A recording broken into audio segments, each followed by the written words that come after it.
جلسه پیش تا اینجا پیش رفتیم که یه دونه نمودار اصطلاحاً تایم سریز کشیدیم برای ایران و فرانسه که یکی از پارامترهاشون که یادم نمیاد چی بود و در طول سالهای مختلف داشت نشون میداد. همین رو یه بار دیگه بکشیم. من یه کاری داشتم روش میکردم، میخواستم بگم که لجند رو خودش اضافه کردیم، نوشته که اسم کشور رو اضافه کردیم، میخواستم بگم لجندش رو میتونید بردارید دیگه، لجند نداشته باشه. اون کار رو تمام کنیم. به عنوان چیزی یادتون میاد چی کار میکردیم مثلا یا نه بگم خودتون بکنید؟ خب اول که از اول باید لایبرری که میخواید بالا بیارید. لایبرری چیا میخواستیم؟ سایزش خوبه؟ تصویر فونت و اینا اوکی. لایبرری تایدیورس میخواستید، بعد DS لب هم میخواستیم برای دیتاش. دیتای این دفعه گپ مایندر رو داشتیم کار میکردیم دیگه. خب اینا اوکی شد، دیتا رو آوردیم بالا، گپ مایندر رو و آره خواستیم که دو تا کشور، اول یه لیست کشور درست کرده بودم که دیگه هی اسم کشورها رو نمیسم توی کدی که دارم میمیسم. کانتریز رو گذاشته بودم ایران و فرانسه. گفتم تو این دوتا کشور میخواستم ببینم. اینجا ششته. خب الان دیدید، الان اینم بگم وسطش نکته‌ای به درتون شاید بخوره. من یه اشتباه دیکته کرده بودم تو کانتریز، با 2 تا n نوشته بودم. خب یه دیتا اینجا درست شده با 2 تا n.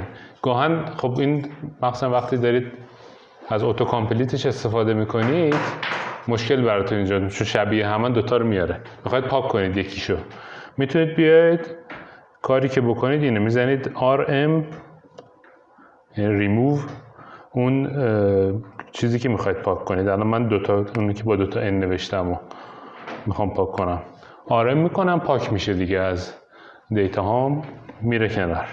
خب دیتا رو اول باید معرفی میکردم به ggplot. حالا آماده باید میکردم دیگه. دیتا که گپ مایندره، پایپ میکردم به چی؟ میخواستم کشور، 2 تا کشور فقط داشته باشم، باید فیلتر میکردم کل دیتا رو. میگفتم که جایی که کانتری، ستون کانتری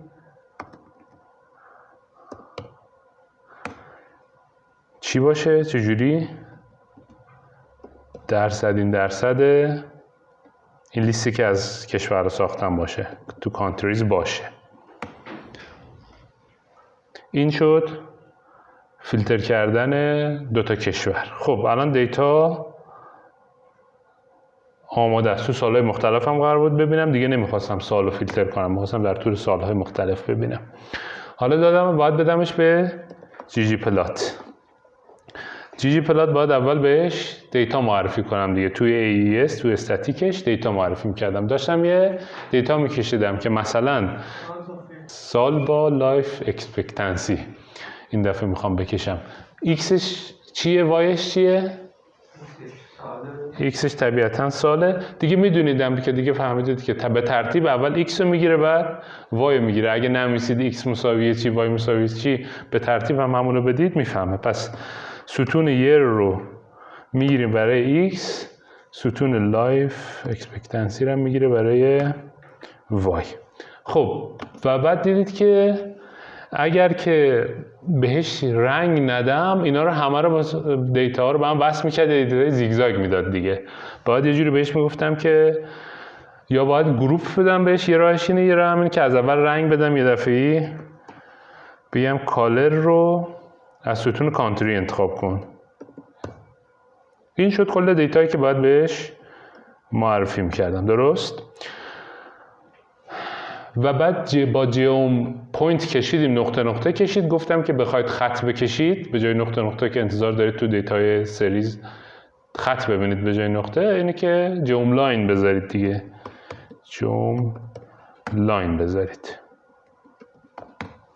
خب و بعد چه کار کردیم؟ گفتیم که به اینجا رسیدیم که میخواستم اسم اون دوتا رو اضافه بکنم، اسم کشورها رو. با جمع تکست گفتم این کار رو میکنید. جمع تکست خودش یه دیتایی میگرفت دیگه، دیتاشو باید قبلش میساختم، دیتاشو با هم بسازیم. یه جدول ساختم به اسم لیبلز. تو لیبلز باید میگفتم چه متنی رو در چه ایکس و وایی نشون بده دیگه. یه ستون متن داشت، لیبل داشت، یه ستون ایکس داشت، یه ستون وای. یه دیتا فریم میسازم که ای داره. بعد یکی یکی اسم ستونا رو باید بهش میدادم. بهش میگم کانتری، ستون کانتری مثلا مساوی همون هر چی تو کانتریز هست، ایران و فرانسه رو که قبلا سیو کردم تو کانتریز. بعد ایکس باید بهش میدادم. ایکس رو گفتم بدید مثلا اینجوری 3975 و 75 و 1965 و وای باید بهش بدم، ستون وای که وای هم گفتم بهش بدید مثلا اون دیتا رو عوض کردم دیگه، با هم 575 کار میکنه. خب یه دیتا فریم هم پس ساختم که 3 تا ستون داره، برای هر کشورم مختصات این متن رو داره میگه که ایکس رو تو اینجا، وای تو اینجا نشون بده. خب پس سلام.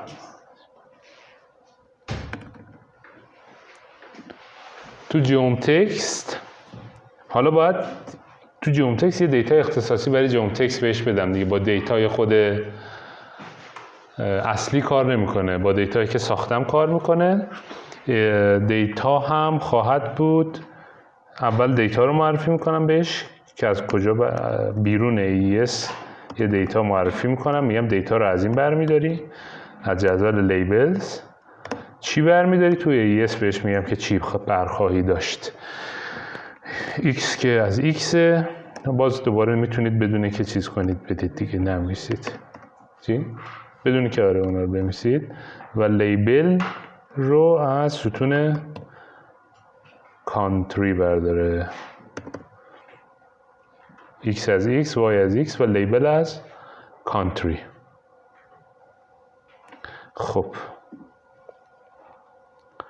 سایزش هم یه ضرب زیاد کنم اینجا، سایز متن، این سایز فونتیه که می‌نویسه. خب یه همچین نموداری تونستیم بکشیم دیگه. دیتا رو عوض کردم، میگم قبلا فرتیلیتی بود الان امید به زندگیه. خب میبینید دیگه چه اتفاقی میفته. اون دقیقاً جایی که گفته بودید رو پیدا میکنه. 1000 مثلا گفته بود 70 خورده ای رو با 1900 خورده ای بر اساس دیتاتون دیگه پیدا میکنه، اینو میندازه روش، رنگا رو درست کرده. فقط خواستم این لژند رو گفتم دیگه نیاز ندارید، میدونید لژند رو بردارید دیگه. لژند رو چجوری برداریم؟ یه دستوری داره، یه لایه‌ای داره، یعنی جی پلات به اسم تم. خب توی تم میتونید همه چی مربوط به ظواهر رو کنترل کنید. هر چیزی برای خودش یه عالمه دستور داره تو خودش. حالا بعداً میرید جز به جز قابل کنترله. مربوط به اینکه لژند باشه یا نباشه یا کجا باشه، لژند پوزیشن هست، لژند دات پوزیشن. خب وقتی نمیخواید باشه میذارید مساوی تو کوتیشن نان.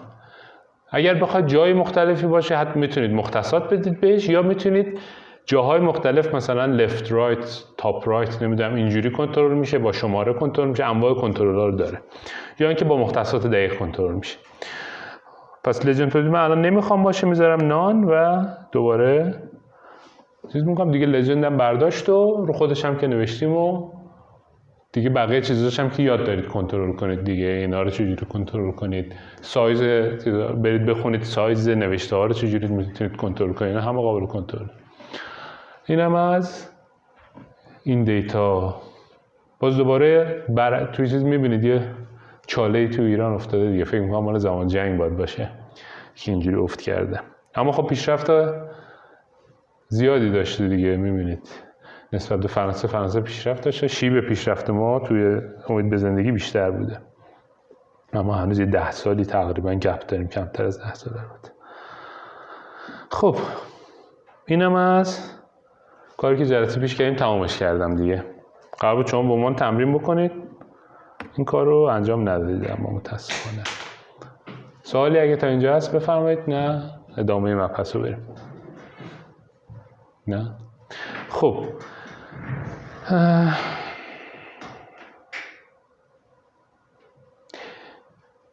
یه نگاهی بکنیم به درآمد کشور. جی دی پی رو گفتم بهتون چیه دیگه. جی دی پی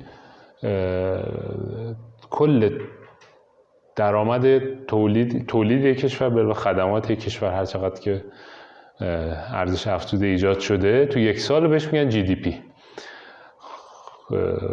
میخوایم روی این یه کاری بکنیم، یه چیزی یاد بگیریم از این کاری که داریم انجام میدیم، که یه سری کارا رو تو جی دی پلات، اصلا یه سری کارا رو حالا ربطی به جی دی پلات نداره، ما باید انجام بدیم، بر اساس دیتامون باید تصمیم بگیریم یه کاری رو انجام بدیم یا انجام ندیم، و بعد اینکه جی دی پلات چجوری اون کار رو انجام میده و چجوری کمکمون میکنه برای انجام اون کار.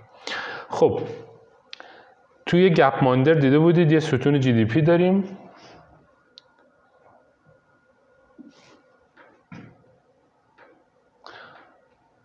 خب که بر اساس تورم هم قیمتش اصلاح شده، یعنی قیمت دلار در این جی دی پی تو سالهای 1960 70 قابل مقایسه با 2015 هست، از این منظر مشکلی نداره، اونش اصلاح شده. چون رقم مقایسه کردن رقم با رقم وقتی جمعیت کشور متفاوتن از نظر منطقی مشکل داره، خب کاری که منطقی برای ما اینه بود که پر کپیتا حساب کنیم، برای هر فرد حساب کنیم دیگه، تقسیم بر جمعیت بکنیم جی دی پی رو برای هر فرد، ببینیم که چقدر درآمد داشته باشه اون کشور. به علاوه اون یک کار دیگه هم میکنیم، تقسیم بر تعداد روز سال هم خواهیم کرد، یعنی میگیم درآمد کشور به ازای هر نفر در هر روز. میخوایم از این استفاده کنیم. با معیارهای فعلی میگن $2 تو روز برای هر نفر کف چیزیه که دیگه میتونه زنده بمونه. $2 در روز درآمد باید داشته باشه که زنده بمونه. با این معیار بریم جلو ببینیم چه کار میتونیم بکنیم. اولین قدم چیه؟ اولین قدم اینه که من یه ستون اضافه بکنم به دیتام که این جی دی پی تقسیم بر پاپولیشن تقسیم بر 365 روز رو تو خودش داشته باشه دیگه. زحمت بکشید، خیلی سریع کار انجام بدید ببینم چیکار میکنید. 1 دقیقه زمان باید بگیره ازتون یا کمتر، و روی خود دیتای جی دی پی ذخیره بکنیدش دیگه. یعنی کاری که میکنید اینه. من اول این فایل سیو بکنم تا یادم نرفته. سشن چنده امروز؟ 6. میمیسید گپ مایندر برابر است با، یعنی این کار میکنید در اینجا بعد خودتون میمیسید دیگه. با دستور موتیت یه ستون جدید اضافه میکنید دیگه. الان میمیسید موتیت یه چیزی، اسم ستون معرفی میکردید. اسم ستونتون رو بذارید برای اینکه همراه بشیم با هم. بذارید دالرز پر، اینجوری دالرز پر دی. این اسم ستون. آره چیز خاصی نبود که. ستون جی دی پی اسمش چی بود؟ اسمش جی دی پی بود. خب ستون پاپولیشن اسمش چی بود؟ پاپولیشن بود. پاپولیشن این بله همین تقسیم بر پشت سرش هستم می‌نویسم، هیچ کاری هم نمیخواد بکنه. یه بار تقسیم بر پاپولیشن میکنه، یه بارم پشت سرش تقسیم بر 365 میکنه، یه ستون جدید میسازه توش ذخیره میکنه. گپ مایندر رو ببینیم با هم. الان دالرز پر دی اضافه شد. اون جایی که دیتا وجود داره براش، برای جی دی پی یا برای پاپولیشن ممکنه نباشه. بالاخره هر جا NA که NA برمیگردونه یکی این دوتا غایب بوده. اون جایی که بوده دیگه محاسبه رو انجام میده و برمیگردونه درست به اضافه میکنه، یعنی ستون دلارز پر دی. کار سختی نبود، سریع انجام میدادید.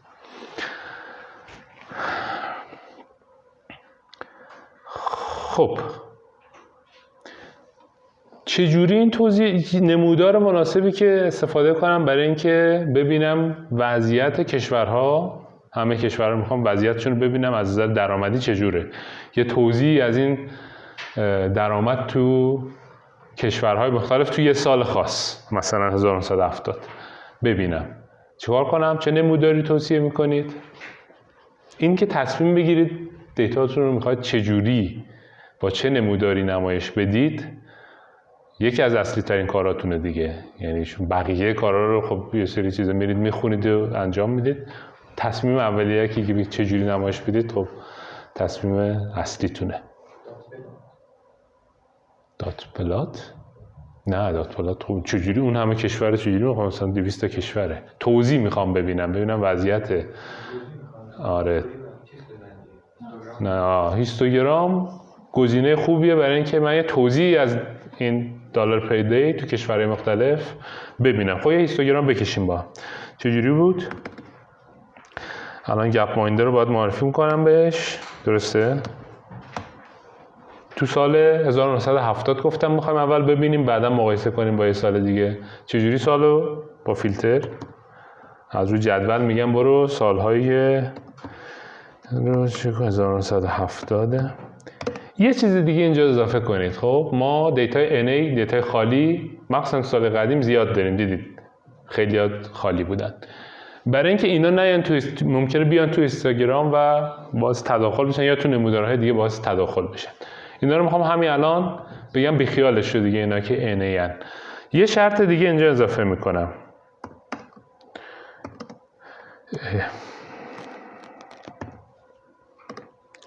شرطی که اضافه میکنم اینه، کار کنم بهتون میگم چیه. ایزنه GDP مثلا. خب این چی کار میکنه؟ ایزنه چک میکنه که آره چی؟ پاک نمیکنه. نه ایزنه بتون همین بیرون ببینید که ببینید چی کار میکنه.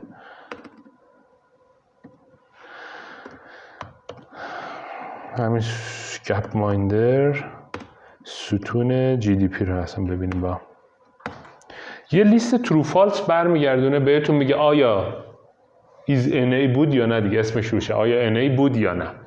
اگر NA باشه ترو برمیگردونه، اگر NA نباشه فالس برمیگردونه. هر جا خالیه یعنی میگه اینجا خالی بود، از اسمش مشخصه داره چیکار میکنه. این علامت چیکار میکنه؟ این هر ترو یا فالسی جلوش باشه برعکسش میکنه. خب یعنی بزنید علامت تعجب ترو بهتون ترو با حرف بزرگه، ترو فالس بهتون برمیگردونه فالس و برعکسش اگه فالس باشه برمیگردونه ترو، برعکس میکنه دیگه هرچی هست. خب اتفاقی که اینجا میفته پس اگر ستونی خالی باشه میگه اول ایزنه میگه تروه، علامت تعجب برعکسش میکنه میشه فالس. یه اندم این وسط گذاشتم دیگه، میره تو 1970 ستون 1970 جدا میشه. هر جا که خالی باشه این فالس میشه، مجموع این دوتا فالس میشه و دیتا وارد جی پلات دیگه نمیشه. پروسه رو فهمید چه اتفاقی میفته؟ خواستم NA رو دیگه وارد نشن تو جی پلات، کار نکنم باش. یه شرط اضافه کردم که این اتفاق بیفته. فکر کنید خودتون بهش متوجه میشید. قبلا هم که گفتم بهتون که اند چیکار میکنه دیگه. اند باید هر دوتاش ترو باشه تا ترو برگردونه. پس هر جا این فالس بشه یعنی NA بوده و دیگه دیتا نمیره توی پایپ، نمیشه توی جی پلات. خب جی پلات رو معرفی کنیم، دیتا رو بهش، دیتایی که استفاده میکنه برای هیستوگرام دلارز پر دیه، درسته؟ دلارز ستون دلار پر دی رو استفاده خواهد کرد. چیز دیگه هیستوگرام نمیخواد، کانت خودش حساب میکنه و دستور جوم هیستوگرام و بینویت هم بهش بدیم 1 اصلا. خب این هیستوگرام توزیع درآمد، یکم زوم کنم که شما بهتر ببینید، کشورهاست توی سال 1970. چی میبینیم اینجا؟ چیش بده چیش خوبه این نمودار؟ چی میبینیم اصلا؟ هر چی میبینید، هر چی به ذهنتون میرسه بگید. طبیعتاً بیشتر تراکم برای کشورهایی است که یعنی زیر $10 درآمد روزانه به ازای هر نفرشونه. خیلی کمتر این وره.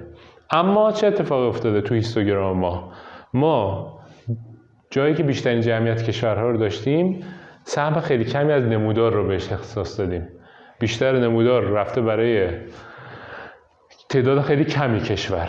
یعنی از نظر منطقی تقارن نداره تصویرتون، یعنی اطلاعاتی که باید دیده بشه اینجا دیده میشه. الان شما نمیدونید که کشوری که مثلا خیلی $1 $2 رو خیلی مهمه ببینید دیگه، کشورهای خیلی فقیرن اما دیگه نمیبینید چون فشرده شدن اینا تو هم. چه کار کنیم که از این وضعیت در بیاییم؟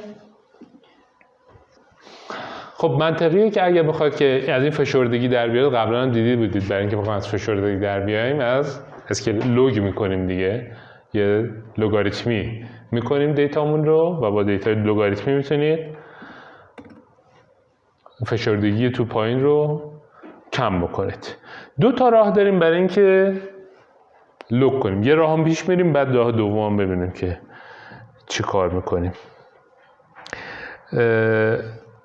اولا اینکه لوگی میخوام بکنم، تو چه لوگی ببرم؟ لوگ انواع لوگ میتونم ببرم، لوگ 10 میتونم ببرم، لوگ 2 میتونم ببرم. چیکار کنم؟ تو کدوم لوگ ببرم؟ منطقی اینه که فعلا حالا من سوال کردم خودم جواب میدم سریع دیگه. اگر که ذهنیت این باشه که این کارو بکنم، کشورهای بینایی که دارم اینجوری باشه، $1 درآمد $1 که بگم خیلی فقیرن، $2 بگم رو مرز فقرن، $4 بگم خب یکم بهترن، $8 بگم متوسطن، 16 اوکیه، 32 پول دارن. خب این یه روال منطقیه دیگه برای نشون دادن دیتام تو این حالت. این میشه لوگ 2 دیگه. میتونم از لوگ 2 استفاده کنم که این ترتیبی که گفتم رو داشته باشم. منطقی هم است با توجه به دیتام. باید توجه کنید که دیتا چی دارید نشون میدید و حالا یه مثال میزنم از تفاوتی که میتونه داشته باشه، کارهای متفاوتی که میشه انجام داد دیگه. خب همون چیزی که نوشتم رو برمیدارم، یه دونه دیتام رو ستونی که میخوام نمایش بده رو یه لاگ 2 ازش میگیرم همونجا.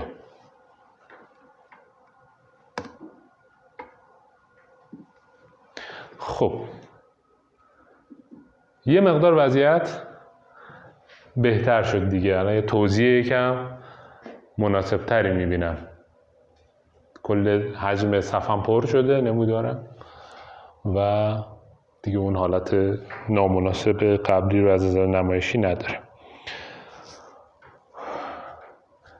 یه نکته که توجهتون رو ممکنه اینجا جلب کنه اینه که 2 تا مود داره دیگه نمودار. یعنی یه سری کشور هستن که روی 1.5 افتاده، این 1.5 اما لاگ شده است. تو نمودار قبلی دیدید ما تا 35 داشتیم، اینجا لوگشو داره نشون میده. میتونید حدس بزنید که 1 اگه نشون میده 2 به توان 1 یعنی 2 میشه 2 به توان 4، همینجور میره 2 به توان 5 مثلا 32. اینجا جایی که $32 درآمد دارن، اینجا جایی که $64 درآمد دارن، اینجا هم جاییه که $1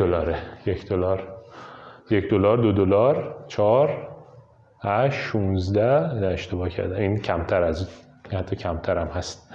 این 5 باشه میشه چی؟ 32 16 8 4 2 1 نیم 25 صدم.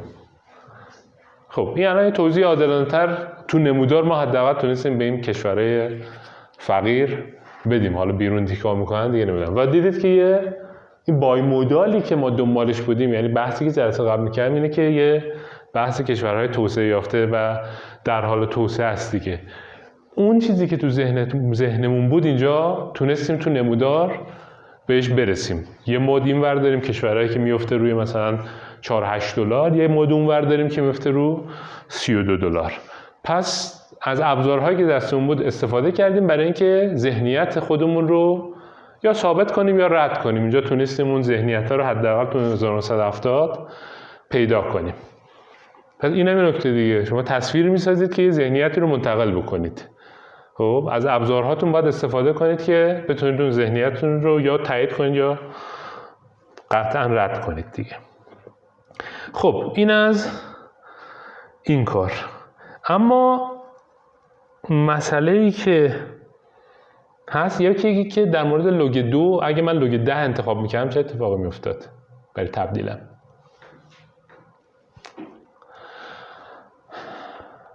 چون اعدادم تو اوردر مثلا دیدید مثلا 25 صدم دلار هست تا 60-70 دلار مثلا. خب اگه لوگ 10 انتخاب میکردم کل دیتایی که نمایش داده میشد از 0 تا 1 بود دیگه، اصلا هیچ سنسی نداشت برام. خب حساب کردنش هم خیلی سخت میشد. من الان میدونم 2 به توان 532 اما 10 به توان مثلا 64 صدم رو نمیدونم چیه، حسابم نمیتونم، ذهنی هم نمیتونم حساب کنم. این که یه مشکل. و اینکه مشکل دیگه تو نمایش هم کلا بد خواهد شد. ببین یه تست کنیم این چجوری میشه اصلا نمایشش. همینجا نمیکنم بگید 10.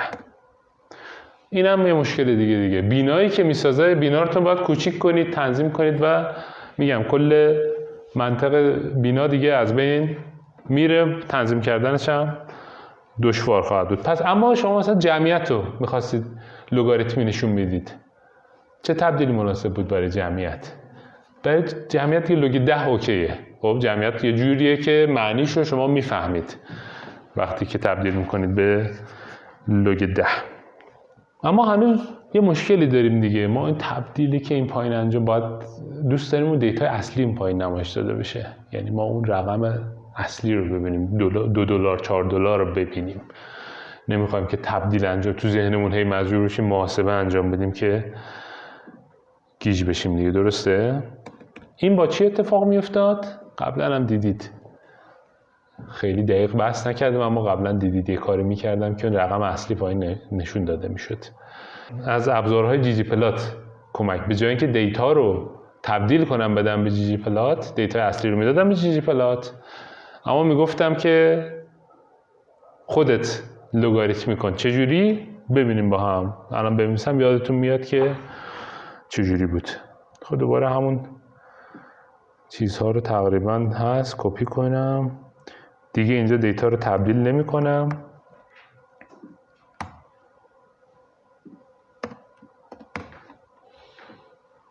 اصلا یادتون نمیاد چی بود؟ اسکیل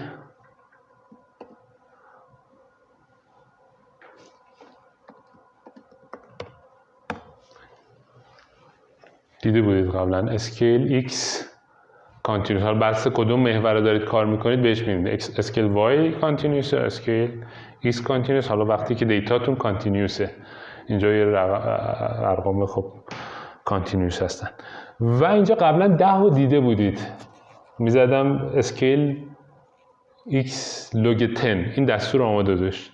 اما برای لوگ 2 دستور آماده دیگه نداره. این اسکیل x کانتینیوس رو باید بنویسید و توش بهش بگید که چه تبدیلی رو میخواید استفاده کنید. خب آرگومان ترنس رو میگیره و توش میگید که توی کوتیشن بهش میگید لاگ 2 رو میخوام برام تبدیلش رو انجام بدی.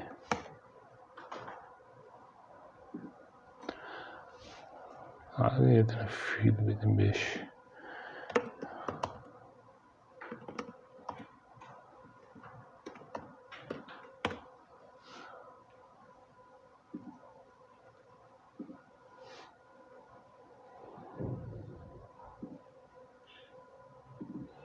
خب همون نمودار رو کشیدم، فقط دیگه این دفعه ارقام اصلی این زیر نمایش داده میشن دیگه. اون مشکل دیگه تبدیل کردن و اینا رو ندارم دیگه، مشخصه دیگه این یکه.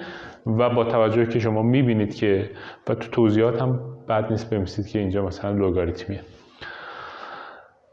لگاریتم دیگه بگه لگاریتمی، شما میبینید که این یکه بعدش 2 خواهد بود، بعدش 4 خواهد بود. میتونید یه کاری بکنید همه رو نشون بده، یکی یکی زیرش نشون بده، من دیگه وارد اون کار نمیشم. خب اینم از اسکیل کردن، به این کار میگن ترانسفورم کردن دیتا دیگه. 2 جور انجام دادم، یکی خود دیتا رو ترانسفورم کردم نمایش دادم، یکی هم که از ابزار جی جی پلات استفاده کردم. گاهن شما مجبورید خود دیتا رو عوض کنید، گاهن دستتون بازه میتونید از ابزار جی جی پلات استفاده کنید، هر دوتاش پیش میاد. مثلا وقتی دارید با دیتا ژن کار میکنید، بیان ژن که حالا ان شاءالله میبینیم هفته بعد، خب شما لاگ 2 رو میگیرید، همون اول باید بگیرید لاگ 2 رو، یعنی کل دیتایی که کار میکنید باش لاگ شده است از قبل. خب کشورهای مختلف رو دیدیم وضعیتشون و اون تئوری که بودم دیدیم که تا حدودی بالاخره ریشه در یک چیزی داره، حداقل از 1970 اینجوری بوده، اما هنوز ندیدیم حالا این $64 مال کدوم منطقه است، مال کجاست، کدوم کشور. حالا کشور تعداد خیلی تعدادشون زیاده سخته، اما میتونیم مناطق جغرافیایی رو ببینیم. دیدیم یه ستون داره که ریجنه دیگه، این ستون ریجنه. اول شما این سوال جواب بدید با استفاده از یه خط کدی که میزنید که چند تا ریجن کلا داره این ستون. ببینید اینجا دیگه دیده بودید که یه ستون فکتوری رو با لولز میتونید لولاشو ببینید که تو اون ستون فکتوری چند لول دارید دیگه. مثلا اگه زن و مرد بود فقط 2 لول داشتید. لولز ستون ریجن گپ مایندر رو طولش رو گرفتم که برگردونده بهم 22. با استیار هم میتونید کل دیتا رو ببینید و اونم توش نوشته که چند تا لول داره، اونم یه راهیه. خب حالا دیدید 22 تا منطقه دارید. قراره که من دیدم که یه سری کشور پول دارن، میخوام ببینم کدوم مناطقن، چه تصویرسازی بکنم که بتونم این مناطق رو درآمدهاشون رو ببینم و مقایسه کنم، این 22 منطقه رو با هم ببینم و مقایسه کنم. چه نوع چه پلاتی بکشم؟ این باکس پلات دیگه. باکس پلات خیلی راحت میتونه، شما یه جدول پهن دارید 22 تا منطقه رو داره توزیع درآمدش رو بهتون نشون میده دیگه، درسته؟ خب چجوری حالا باکس پلات بکشم برای ریجن های مختلف؟ کمک کنید. اول که دیتا رو باید بدم بهش، میخوام توی سال خاص بکشم، فیلتر میکنم، میخوام جلوی وارد شدن دیتایی که NA رو بگیرم به پایپلاینم. ایزنی از دات NA، هر جا که میگم GDP NA دیگه نیار برام، یا همون ستون دلار پر دی هم میتونید چک بکنید، فرقی نداره، هر کدوم راحتید. خب فیلترم کردم، سالم انتخاب کردم، یه دونه اصلا بذارید اینو توی یک متغیر هم ذخیره بکنم. اینو میدم به جی جی پلات. تو جی جی پلات باکس پلات چی میخواد؟ این دفعه هم ایکس میخواد هم وای میخواد. باکس پلات ایکسش چیه؟ وایش چیه؟ ایکسش ریجن خواهد بود، یعنی میگید توی محور ایکس ریجن ها رو نشون میدی، ستون ریجن رو میدم بهش. وایش هم که همون دلار پر دی خواهد بود دیگه، از اون استفاده خواهد کرد. دلار پر دی. این آماده کردم، یه پی آماده نکردم مثل این که آها کجا؟ آها اینجا، بله بله.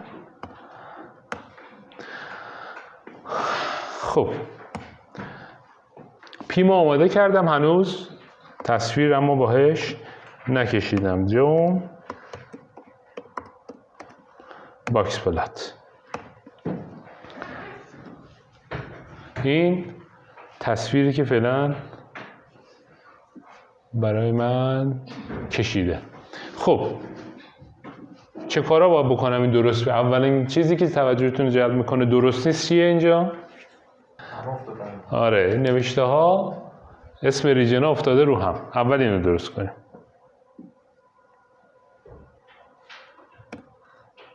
چجوری درستش کنیم؟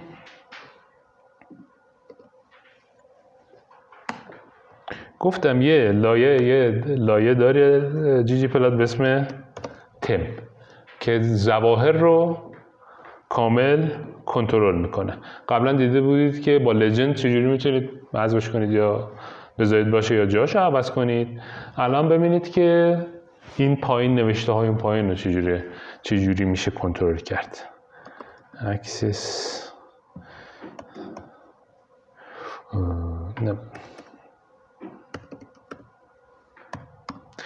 دارید بهش میگید که تو اکسیس ها تکست رو میخوام عوض کنم متغیرهاشو و فعلا تو اکسیس محور X فقط مساوی است با اینو. باید یکم باهاش کار کنید تا دست زبونشو بفهمید چجوریه. میگید خب پس چی؟ اکسیس X تکستشو میخوام تغییر بدم و فقط با المنت تکستش کار دارم، چون المنت های دیگه هم داره این. خب المنت دیگه این خطا مثلا، خب این خطا قابل کنترلن که اینجوری باشن یا نباشن، ضخامتشون هرچی. این دوباره تو اکسیس X لیبلشه حالا، اما باز دوباره اینجا قابل کنترل. یا چیزهای دیگه ای که تو بعضی نمودارها تو محور X میاد تو یا هر محور دیگه ای هست اینجا قابل کنترله. فعلا من میگم فقط با المنت تکستش کار دارم، روم میخوام یه تغییری اعمال کنم. خب تو این میگم انگل مساوی 90. خب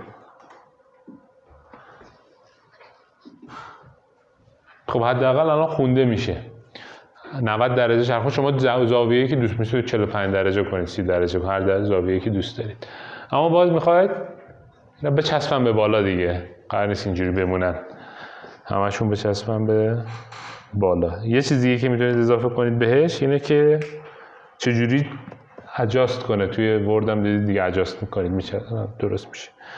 الان ارتفاع ادجاست همون اینه که ارتفاعش رو جاست میکنه و روی یک بذارید. حالا عدد دیگه هم چک کنید چیکار میکنه. همه رو میچسبونه به بالا. خب اینو مرتب کردم، دیتا قابل خوندن شد و سر و شکلش هم حداقل اون پایین درست شد. چیکار کنم خوشگل تر بشه؟ چی اضافه کنم؟ چی میتونم از نظر نمایشی بصری اضافه کنم به دیتا، به نمودارم؟ رنگه. خب یه رنگی هم بگیرن. رنگ رو بر چه اساسی بگیرن؟ بر اساس قاره بگیرن. آره ایده خوبیه دیگه. ببینید قاره های مختلف چجوری پخش کنن. چجوری اضافه کنم بهش؟ جان؟ آره کجا؟ تو جون باکس پلات. خب یه دیتا جدید دارم بهش معرفی میکنم که قبلا توی چیز معرفی نکرده بودم. توی چیز قبلی میگم AES color مساوی کانتیننت. فیل رو بکنید اینجوری پر بکنه.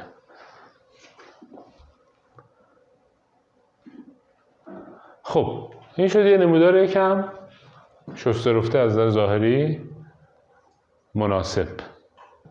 الان نوع نمایش دادن دیتا نوع نمایش منطقیه به نظرتون یا یه کار بهتر هم میشه کرد؟ از منظر ترتیب این که اینا دارن نمایش داده میشن توجهتون رو جلب میکنم که ترتیب نها کنید. ترتیب حروف الفبا مناطق مختلف داره نمایش داده میشه. چه کار کنم که باز دوباره بهتر بشه؟ آره مثلا بیام بر اساس مدینشون مرتب کنم، بگم هر ریژن مدینش کجا میفته، بر اساس مدین مرتب، به جای اینکه بر اساس حروف الفبا باشه. حروف الفبا منطقی نداره دیگه. من میتونم یه چیز منطقی اضافه کنم به این دیتا، به این پلات، که بر اساس افزایشی باشه، یه سری چیزا شاید بشه دستگیرم بشه. خب دستوری که استفاده می‌کنیم ریوردره. خب ریوردر رو قبل اینکه رو دیتا امتحان کنم یه نمایش کوچیک ازش توی دیتای کوچیک‌تر بدم بهتون، بعد بریم روی دیتا هم استفاده کنیم. فرض کنید که یه چیزی دارم اسم مثلا یه متغیری دارم اینجوری که یه وکتور فکتوری هست، از جنس فاکتور هست، که توش یه سری اسم قاره هست. ایژیا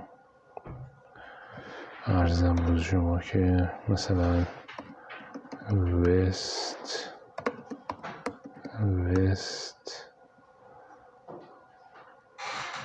دیگه چی؟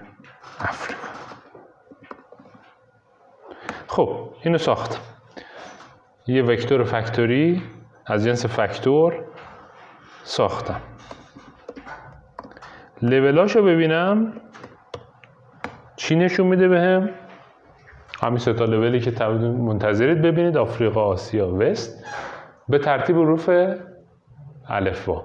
پس از اینجا ناشی میشه که شما چیزی که میبینید به ترتیب حروف الفباست، چون وقتی میخواد یک ستون وکتوری رو دیتاش رو بخونه، تشریف میبرید بفهم، دیتاش رو میخواید بخونید به ترتیب حروف الفبا، لول ها به ترتیب حروف الفبا خونده میشن توی آر. این اتفاق میفته. شما باید یه جوری شما باید یه جوری بهش بگید که اینجوری نخون، یه جوری دیگه بخون. یه جوری دیگه خوندن ما برای ما چی بود اینجا؟ می‌خواستیم بر اساس یه وکتور دیگه ما اینو مرتب کنیم دیگه، بر اساس مدین مثلا مرتب بکنیم، درسته؟ اینجا یه وکتور دیگه هست، بر اساس مقدار اون قرار اینا مرتب بشن. یه وکتور دیگه پس بسازید، values مثلا اسمشو بذارم، عدد بدم دیگه، همینجوری مثلا بهش 10 و 11 و مثلا 12 و 5 و مثلا 8. خب قرار بر اساس مدین اینها، مدین نیستن اینا درآمد هر کدوم هستن، قرار روی مثلا آسیا یه چیزی حساب بکنه. الان این دوتا مال آسیان دیگه، درسته؟ این دوتا مال غربن، مثلا یکی آفریقا غربن که قاره نیست، حالا ما جز قاره ها بردیم و برای این اساس مرتب بشه ببینید شاید یکم راحت تر باشه. خب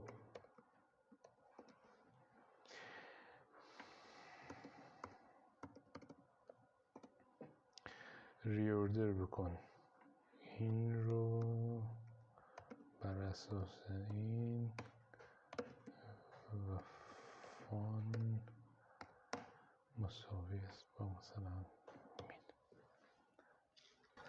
مرتب کنم، نشون بدم، بعد بگم چجوری کار کرد.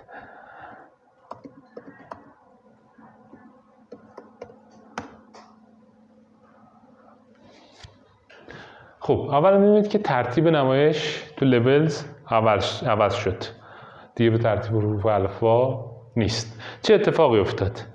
گفتم که دستور ریوردر استفاده میکنید. چه کار میکنه؟ میگید که این وکتور رو که از جنس فاکتور خواهد بود بر اساس عددهایی که توی این هستن مرتب کن لول ها رو.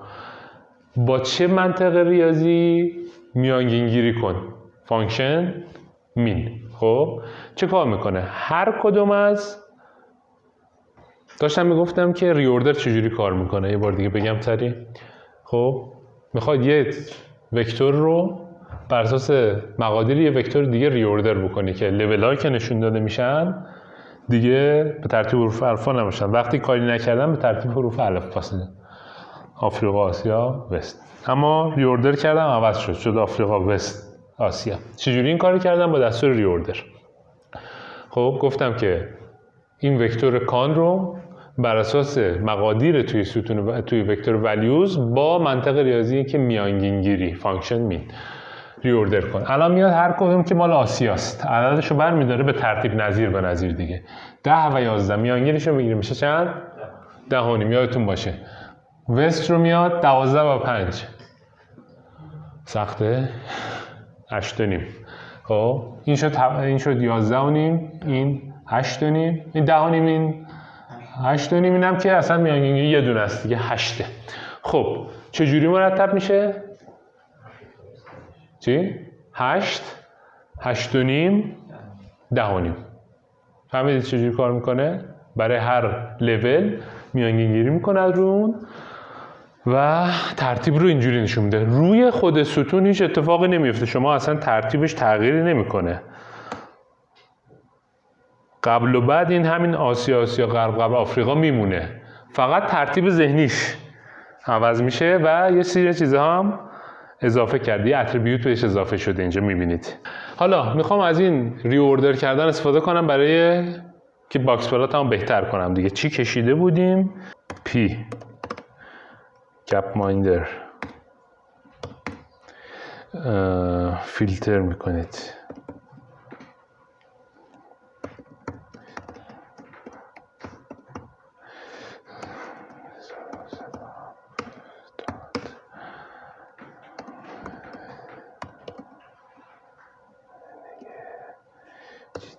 خب چیکار میکردید بعدش؟ الان خب رسیدیم به اینجا که با ریوردر رو استفاده کنیم دیگه. چون میخواید روی دیتاتون یه تغییری انجام بدید باید از دستور موتیت استفاده کنید دیگه. حالا هرچی هست رو موتیت میکنید روی خود ستون ریجن دیگه. ستون جدید نمیخوام بسازم، میخوام بگم روی همین ستون شما از نظر چیز لول ها تو ریوردر کن.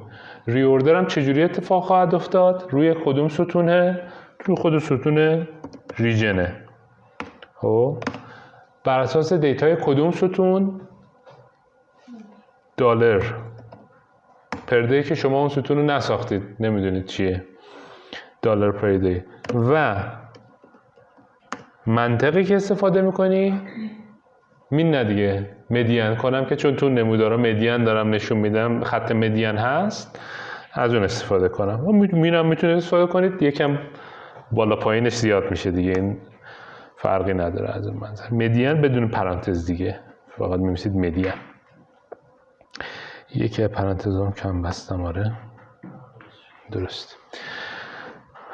خب این شد دیتام. حالا این دیتا رو بدم به جی پلات، معرفی ها رو بکنم.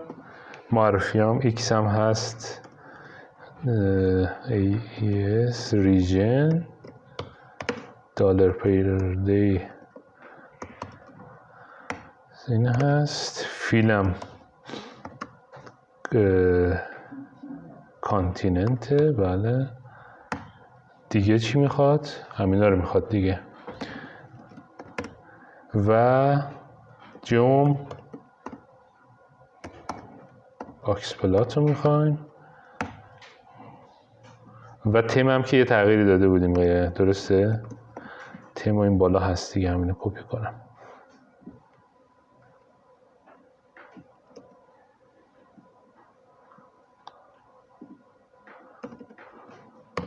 اینم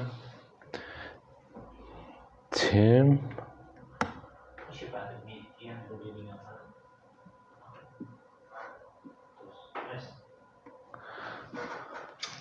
ببینید بعد برمیگردم. پیرو ساختم هنوز نمایشش ندادم. خب اینم دیتای ریوردر شده دیگه، بر اساس مدین از کم به زیاد نمایش داده شده. منطقی شد الان دیگه، یکم دیتاییه که یه چیزی دستگیرمون میشه ازش. چی دستگیرمون میشه؟ قبلا اینو متوجه نمیشدیم تو این دیتای شلوغ که بعد به اساس ترتیب حروف و الفبا بود. چیزی که دستگیرمون میشه اینه که رنگ دادیم که ببینیم دیگه. قرمزا چی هن؟ آفریقا. این پایینن از نظر جی دی پی، کمترین جی دی پی ها رو دارن. اروپایی ها کجان؟ این ورن آبی ها اروپایی ها. یه دونه هم نورسن امریکا، آمریکای شمالی اینجاست.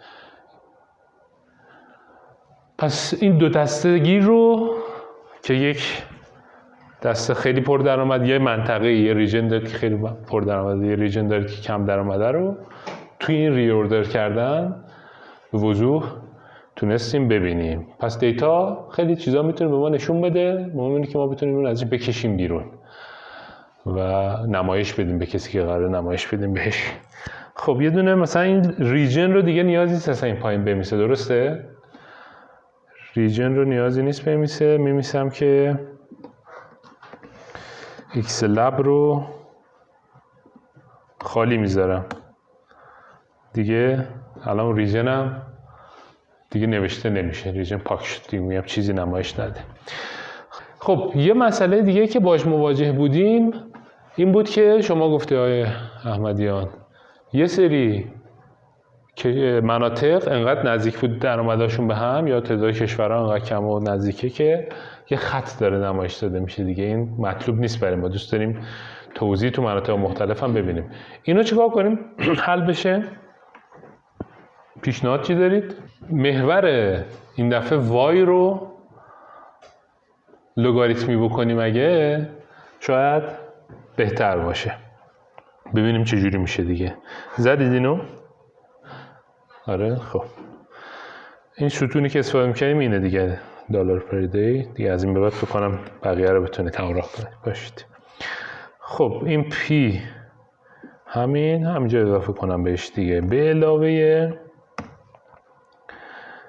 اسکیل وای این دفعه کانتینیوس دیگه دون رو ستون وای. ترانسفورمیشن اینه که بزنه چیه؟ لاگ 2. درست؟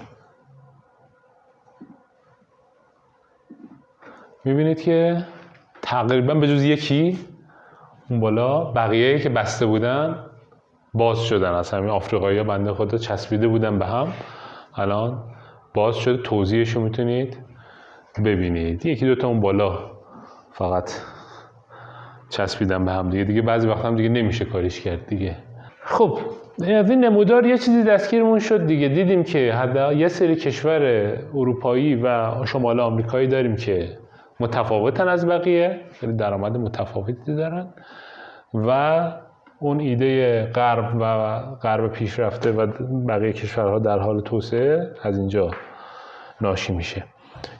میتونیم یه بررسی انجام بدیم، اینا رو، این کشورها رو با هم یه بلوک در نظر بگیریم، بقیه کشورها رو یه بلوک، و بررسی کنیم روند افزایش یا کاهش درآمدشون رو تو چند سال مختلف، تو 2 سال مختلف. مثلا ببینیم اون موقع چجور بوده، الان چجوره. ما اینه که کشیدیم 1970 بود دیگه، دقت کردید دیتا 1970 رو فقط داشتیم می‌دیدیم. برای اینکه این کارو بکنید باید یه سری کشور رو جدا بکنید دیگه. برید توی سایت درس برای اینکه این کار اینجا کار تایپ کردنتون کمتر بشه. اینترنت دارید انشالله دیگه. توی متریال توی جلسه 6 این تیکه رو بردارید کپی کنید توی کدتون، این وست فلان.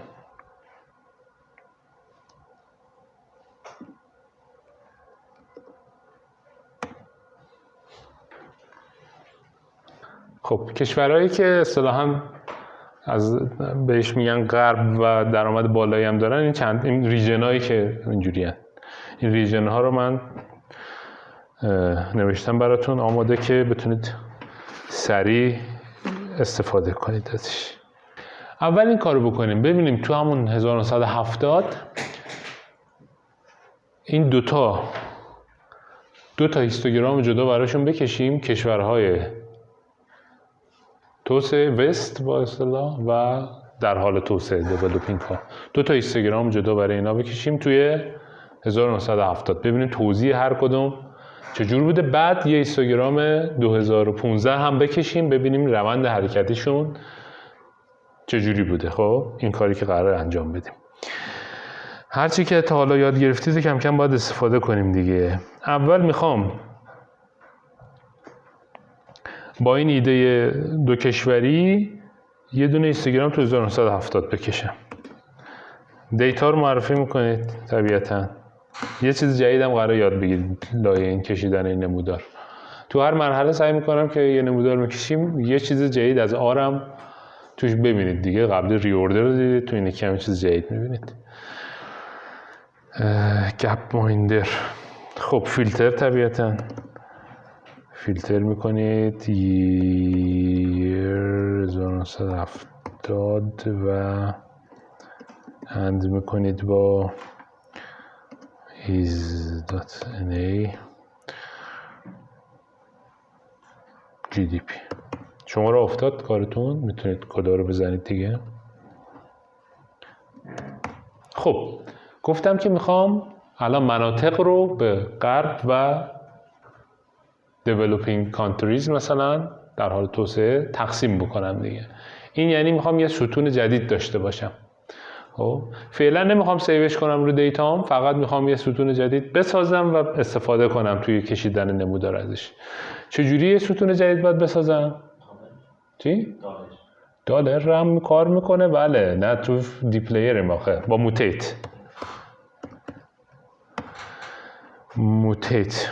خب اسمشو میذارم مثلا گروپ. خب اسم ستون این خواهد به این ستون ساخته میشه اما استفاده میشه ولی سیو نمیشه رو دیتاتون دیگه، چون سیو نریختمش روی گپ مایندر. خب گروپ رو چجوری بسازم؟ دستوری که دارید توی آر و میتونید توی این مواقع ازش استفاده کنید دستور if else. بنویسم بعد توضیح بدم چجوری کار میکنه.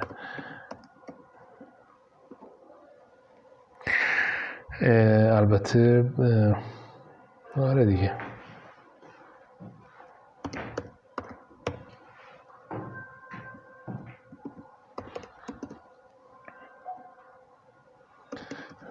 طرف کوچیک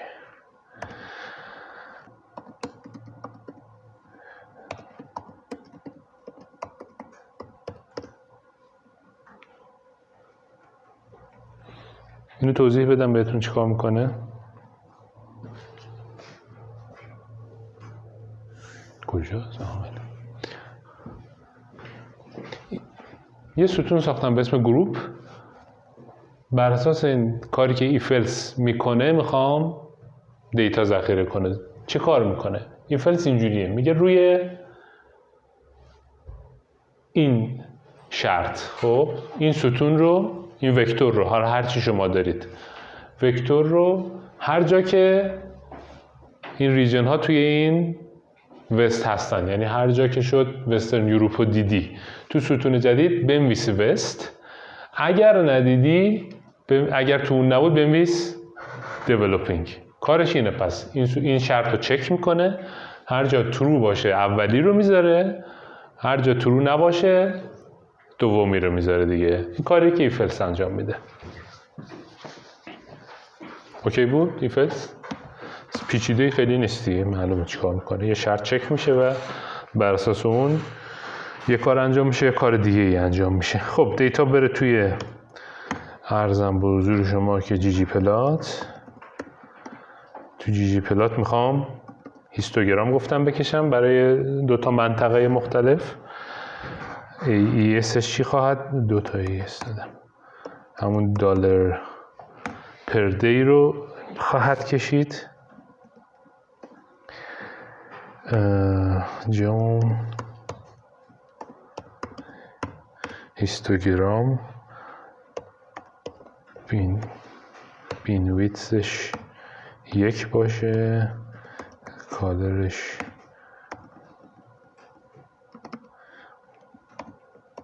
بلک باشه، فیلش بلو باشه.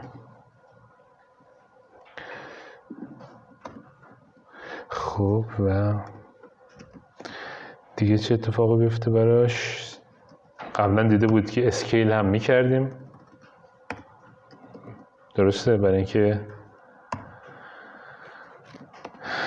x continuous نوعش لاگ 2. خب یه کار دیگه الان میخوام اضافه کنم. گفتم 2 تا هیستوگرام جدا میخوام بکشم. خب یکی برای دیولپینگ ها، یکی برای وست. چجوری این کارو میکردم؟ جلسه قبل دیدید. جلسه قبل یا قبلیش نمیدونم یادم.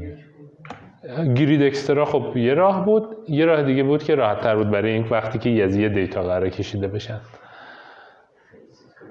فست بله، فست بود دیگه، فست گرید بود. تو گفتم وقتی میخواید که دو تا از روی دیتا بر اساس یه چیزی قرار از هم جدا بشن، 2 تا نمودار کشیده باشه بکشه، میتونید از فست گرید استفاده کنید. اینجا از کدوم دیتا، از کدوم ستون دیتا قرار استفاده کنه برای اینکه 2 تا نمودار رو جدا کنه؟ از گروپ قرار استفاده کنه. گفتم فست گرید سطر و ستون بهش میدید اینور اونور این مد، یعنی میگید تو سطر از چجوری جدا کن، تو ستون چجوری جدا کن. تو سطر فعلا نمیخوام جداییش رخ بده، ستون ها رو میخوام 2 تا ستون داشته باشم که بر اساس گروپ جدا میشن. این شد. فست کرده همه کار کردیم. دیولپینگ در مقابل وست رو تونستیم بکشیم دیگه. 2 تا دیتای جدید هم اضافه کردیم، دیولپینگ و وست هم اضافه کردیم که چجوری پیدا کنه و فست هم کردیم و کشیدیم. خب بای مودال رو اینجا با وضوح بیشتری هم میبینیم دیگه. دیولپینگ ها این ور مودشون، وست این ور. خب یه کار دیگه که گفتم بکنیم چیه؟ این فعلا فقط دیتای 1970 دیگه. گفتم همینو برای 2000 مثلا 10-15 فرقی نداره هم ببینیم چه تغییری باید بدم رو کدم. بله تو فیلتر کردن اولین کار اینه که سال رو هم اضافه کنم دیگه، چون 2 ساله باید از درصد این درصد اضافه کنم استفاده کنم. بگم که توی این وکتور 1970 مثلا 210 مثلا چک کن یه رو، بقیهش اوکیه. تا کجا؟ تا تو فستینگ دیگه قرار نیست 2 تا رو هم بیفتن که قراره که 4 تا هیستوگرام ببینیم برای غرب و در حال توسعه تو 2 سال مختلف. این هم میگیم بر اساس ایر. خب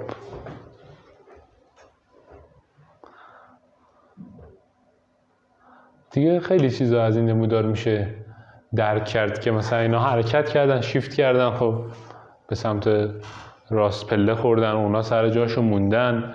این گپ داره بسته میشه. گپ بسته شدنش به خاطر کم شدن درآمد کشورهای غربی نیست، به خاطر اینکه درآمد کشورهای در حال توسعه یه مقدار بیشتر شده و چیزهای دیگه‌ای که میشه فهمید هنوز فقر به شدت هست تو دنیا و چیزهای دیگه‌ای که میتونید بررسی کنید و ازش متوجه بشید. تو ریجن های مختلف هم دیدیم، ما یه باکس پلات کشیدم تو ریجن های مختلف فقط برای 1970 بود. میخوام یه باکس پلات بکشم که تو این 2 سالی که اینجا دیتاشو دیدیم، هیستوگرامشو دیدیم، توی همین 2 سال هم باکس پلاتشون مقایسه بشه. چیکار کنیم؟ آره همین این کارا رو قرار تکرار بشه، گپ مایندر بشه. این تیکه قابل تکرار بود. فیلتر بشه برای 2 سال و بعد اینکه فیلتر شد برای 2 سال ریوردر کرده بودیم قبلا که دیتامون مرتب بشه. ریوردر هم پیدا کنید دیگه. من اینم ریوردر اینم این اوکی، اینم این اوکی. قبلا نوشته بودیم دیگه وقت تلف نکنیم براش. موتیت فلان، موتیت کرده بودیم که ریژن ها مرتب بشن ترتیب نمایششون. ریژن داره فی کانتیننت تم فلان. ایکس لب رو اضافه کرده بودم اینجا دیگه که پاک بشه ایکس لبش. ریژن نمیشه، نیازی نیست اصلا نوشته بشه. خب اینو قبلا ساخته بودیم، اسکیل هم کرده بودیم. برای اینکه همونو میخوام بسازم، حالا شما بعداً تصمیم بگیرید که میخواید یا نمیخواید. ترانس مساوی لوگ 2 اینا و خب این چیزی که این پی ساختم، چیز کاری که قبلا کرده بودم رو ذخیره کردم. فقط این دفعه 2 تا سال توش هست، دفعه قبلی 1 سال بود، این سری 2 سال. خب پی به علاوه جوم باکس پلات، درست، و چی حالا؟ خب تو 2 سال ببینم فست دیگه، فست گیرید. قراره یه دیتا رو تو 2 سال ببینیم. این دفعه اینجوری بکشیم بهتره. چرا؟ ببینید دیگه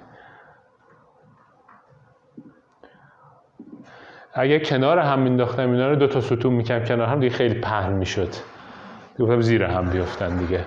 خب همون دیتایی که ساخته بودیم رو توی 2 سال مختلف داریم میبینیم. اما آیا روش خوبیه برای نشون دادن باکس پلات تو 2 سال مختلف یا نه؟ میشه روش بهترم پیدا کرد. مقایسه بحث اینه که شما دیتایی که نشون میدید، خب اگر که تو 2 سال نشون میدید، خب 2 حالت مختلف دارید نشون میدید، کسی که نگاه میکنه به پلاتتون بتونه یه مقایسه انجام بده دیگه بین این 2 حالت مختلف. خب اینجا مقایسه راحتی میتونه انجام بده یا نه؟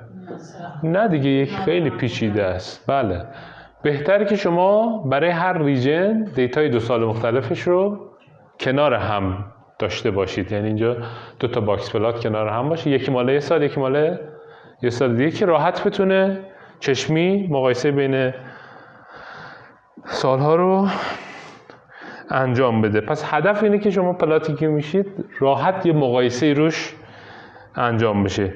چیکار کنیم که اینجوری بشه؟ به جای فست گیرید همینو بردارید،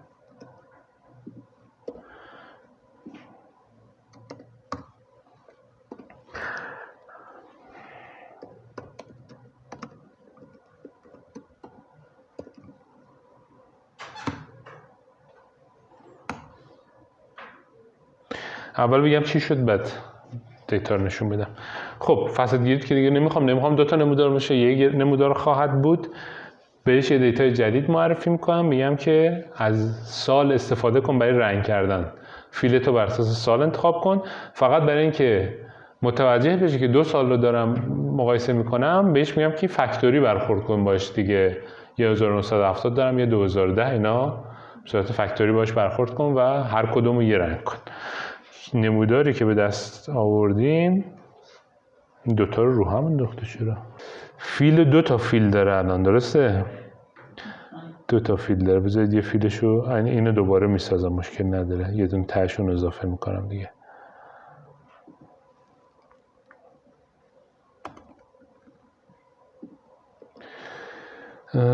فیل کانتیننت رو دیگه باید برداریم. اینم درست شد. خب اینجوری میشه دیگه. حالا این که میبینید که بزرگه، این دیتای 1970 نداره که اینجوری شده. حالا اونورم رنگا رو بهتون داده که کدوم مال کدوم ساله دیگه.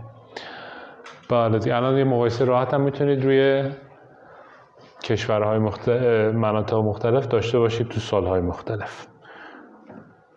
حله. فعلا بفهمید برای استراحت تا چی این کاری که کردم درست شد این بود که این فیل رو هم که قرار بود برای سوال باشه توی خود جی جی پلات توی ESش معرفی کردم اول و بعد استفاده کردم.